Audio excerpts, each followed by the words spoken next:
ऊपर खड़ा अक्षत अंगड़ाई ले रहा था। जैसे कि उसकी नज़र मीरा पर पड़ी, उसने पाया कि मीरा उसे ही देख रही थी। दोनों की नज़रें मिली तो मीरा ने मन ही मन कहा, मीरा, यहाँ रहना है तो इनसे दूरी बनाकर रखनी पड़ेगी। नहीं। वहीं ऊपर खड़ा अक्षत मीरा को देखते हुए सोच रहा था, अक्षत, तुम इस घर में ज़्यादा दिन की मेहमान नहीं हो मिस जेम्स। मीरा मुस्कुराई तो अक्षत उसे इग्नोर करके वहाँ से चला गया। उसके बाद मीरा अपना दुपट्टा बदलने सीढ़ियों की तरफ बढ़ गई। दूसरा दुपट्टा लेकर मीरा नीचे आई। उसने देखा राधा अकेली ही किचन में थी और मीरा भी उनकी मदद करने किचन में चली आई। मीरा की रुचि देखते हुए राधा ने भी उसे काम करने दिया और मीरा से सबके लिए चाय बनाने को कहा।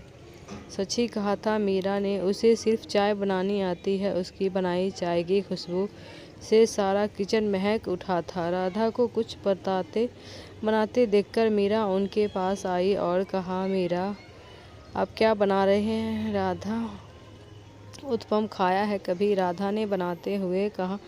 मीरा, नहीं खाया, पर इसकी खुशबू अच्छी है।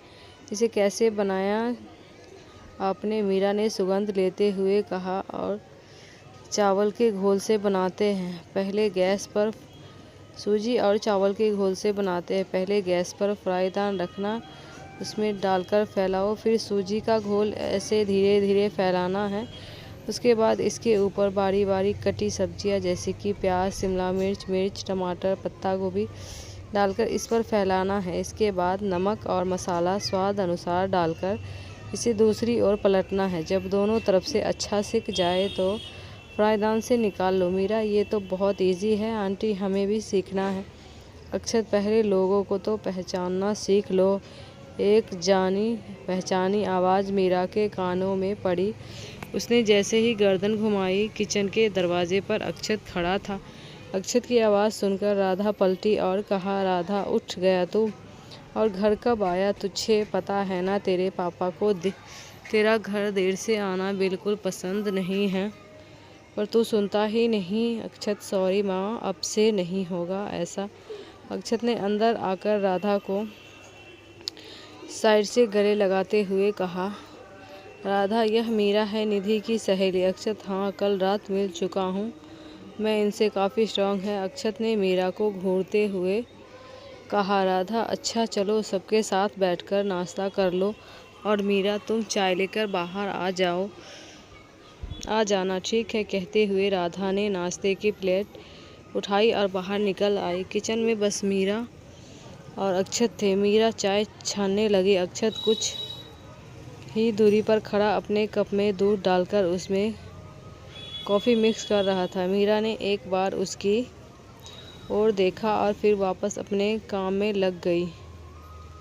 चाय छानकर वो कप ढूंढने लगी। उसने इधर उधर देखा, कप अक्षत की साइड में रॉ में लगे थे। मीरा उसकी ओर आई तो अक्षत ने आंखों के भौएं मटकाकर इशारा किया तो मीरा ने मरी हुई सी आवाज़ में कहा, मीरा, वो कप चाहिए। कहकर अक्षत थोड़ा सा साइड हो गया। मीरा ने कप उठाया और जैसे ही साइड हुई, अक्षत को देखकर उसके हाथ से कप छूट गए, लेकिन कप नीचे गिरते इससे पहले ही अक्षत ने उन्हें अपने दोनों हाथों में कैच कर लिया।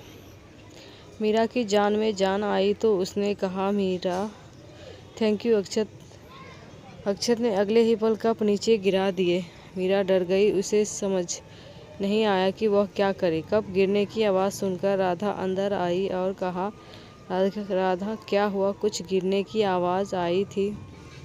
अक्षत, माँ, वो इनके हाथों से कप छूट गया, अक्षत ने मासूम बनते हुए कहा, जबकि सच तो कुछ और ही था। अगर कहती भी तो कौन भरोसा करता। उसकी रोनी सूरत देखकर राधा ने बड़े प्यार से कहा, राधा, कोई बात नहीं, कप और आ जाएंगे। तुम नाश्ते के लिए चलो, चाय मैं ले आती हूँ। अक्षत, सुना तुमने? माँ ने कहा कि कप और आ जाएंगे। मीरा ने राधा से कहा और जैसे ही जाने लगी, अक्षत ने अपना कप उठाया और उसके पास से गुजरते हुए कहा, Akshat I just hate thank you. Akshat वहाँ से निकल गया और मीरा मन ही मन उसे कोसते हुए बाहर चली आई। बाहर डाइनिंग टेबल पर सभी मौजूद थे। मीरा भी आकर चुपचाप निधि के बगल में बैठ गई। दादी, नींद ठीक से आ गई थी ना मीरा जी? मीरा ने नज़रें झुकाए हुए कहा, क्योंकि मीरा के बिल्कुल सामने दादी के बगल में अक्षत बैठा था। वो फिर से किसी मुसीबत में बिल्कुल नहीं फंसना चाहती थी। तभी दादू ने कहा, दादू और छोटे जनाब, आज तुम नाश्ते की टेबल पर क्या कर रहे हो? आज से पहले तो कभी नहीं देखा तुम्हें यहाँ। अक्षत दादाजी का ताना समझ चुका था, क्योंकि आज से पहले ना तो वो कभी इतना जल्दी उठा था और ना ही नाश्ते के लिए नीचे आया था।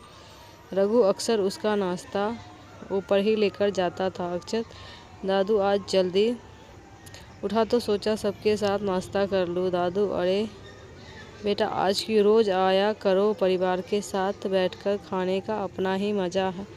राधा सबके लिए चाय ले आई। उसने अक्षत को छोड़कर सबको चाय दी और उस सबकी प्लेट में नाश्ता परोसकर खुद भी चाय लेकर बैठ गई। दादू ने जैसे ही एक घूंट भरा कहा, दादू वाह, आज की चाय बड़ी स्वादिष्ट है। वह बहू सच में पीते ही मन खुश हो गया। राधा, पापा, आज चाय मैंने नहीं बल्कि मीरा ने बनाई है। ये इसके हाथों का जादू है। राधा ने मुस्कुराते हुए कहा। जैसे ही सबने सुना चाय आज मीरा ने बनाई है तो सब चाय पीते हुए मीरा की तारीफ करने लगे। अर्जुन ने तो फटाफट अपनी चाय ख़त्म भी कर ली और कहा, अर्जुन माँ, मुझे एक कप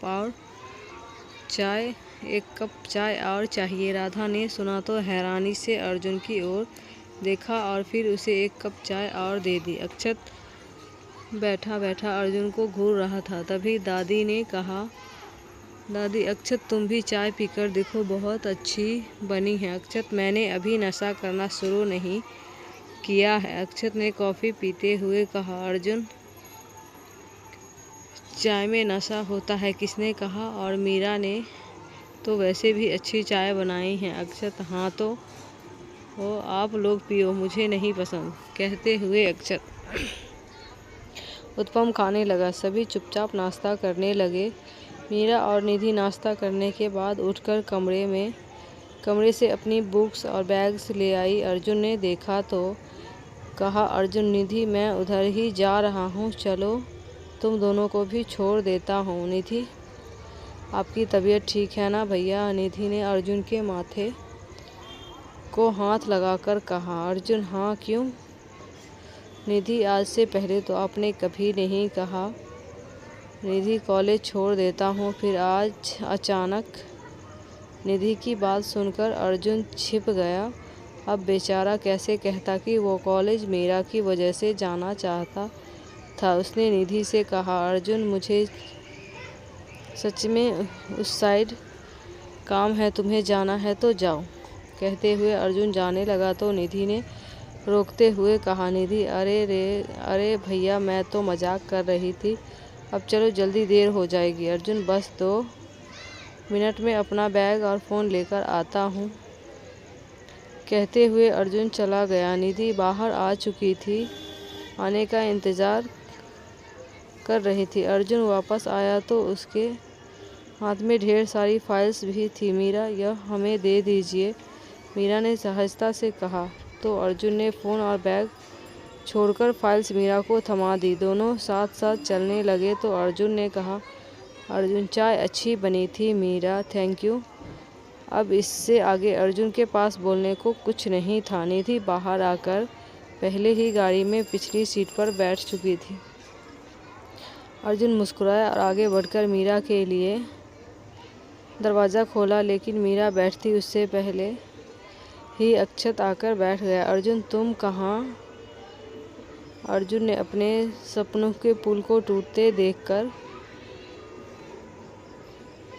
अर्जुन, तू बाइक से चला जा। अक्षत, नहीं तो वो मेरे दोस्त इंतज़ार कर रहे हैं, वहाँ से मुझे बाहर जाना है, उनके पास गाड़ी है, बाइक कहीं कहाँ खड़ी करूँगा। अर्जुन ने मीरा के लिए पीछे का दरवाज़ा खोला और बैठने का इशारा किया। खुद आकर ड्राइवर सीट पर बैठा और सीट बेल्ट लगाते हुए कहा, अर्जुन पापा को बताया अपने बाहर जाने के बारे में। अक्षत, चिल ब्रो, पापा के आने से पहले घर आ जाऊंगा मैं। अब चलो, मुझे लेट होना बिल्कुल पसंद नहीं है। अर्जुन ने गाड़ी स्टार्ट करके आगे बढ़ा दी।